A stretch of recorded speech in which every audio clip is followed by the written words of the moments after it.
नमस्कार दोस्तों, स्वागत है आप सबका। आज हम बात करेंगे दरअसल संविधान में आर्टिकल नंबर 226 ए और 228 ए, यानी कि ये आर्टिकल बाद में जोड़े गए, इनके बारे में थोड़ी सी चर्चा कर लेते हैं क्योंकि वर्तमान में संविधान में नहीं है। आइएगा, दरअसल जब हमारे देश में इमरजेंसी का समय आया तो 1975 में और उसके बाद इंदिरा गांधी की सरकार ने संविधान में बहुत सारे संशोधन किए। इसी क्रम में जब 42वां संविधान संशोधन किया गया तो संविधान में कुछ और आर्टिकल भी जोड़े गए, जैसे आपका आर्टिकल नंबर मैं यहां पे लिख देता हूं 226 का और साथ ही साथ आपका आर्टिकल नंबर 228 का। ये दो आर्टिकल और जोड़े गए थे और ये जोड़े कब गए? तो ये दोनों आर्टिकल आपके जो है 42वां संविधान संशोधन 1976 में जोड़े गए थे।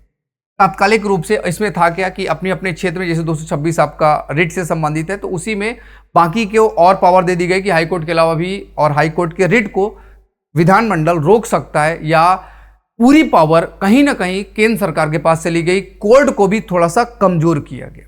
तो इस तरह से कुछ आर्टिकल इसमें अलग से ऐड किए गए, इंदिरा गांधी की सरकार के समय जोड़े गए, लेकिन अगले ही साल इनमें फिर से संशोधन किया गया और तुरंत इन दोनों आर्टिकल को समाप्त कर दिया।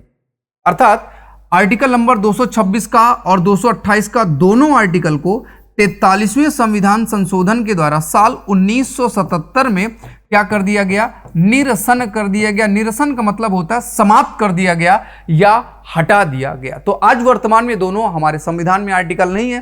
अब नहीं है तो अपने को भी कोई दिक्कत नहीं है, लेकिन हाँ, एग्जाम में आ सकता है कभी कि 226 से 228 से कौन से ऐसे आर्टिकल हैं जो जोड़े गए और बाद में हटा भी दिए गए।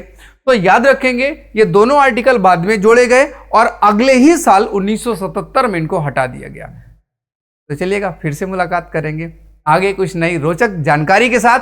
फिलहाल आज के आर्टिकल सीरीज में इतना ही। जय हिंद, जय भारत।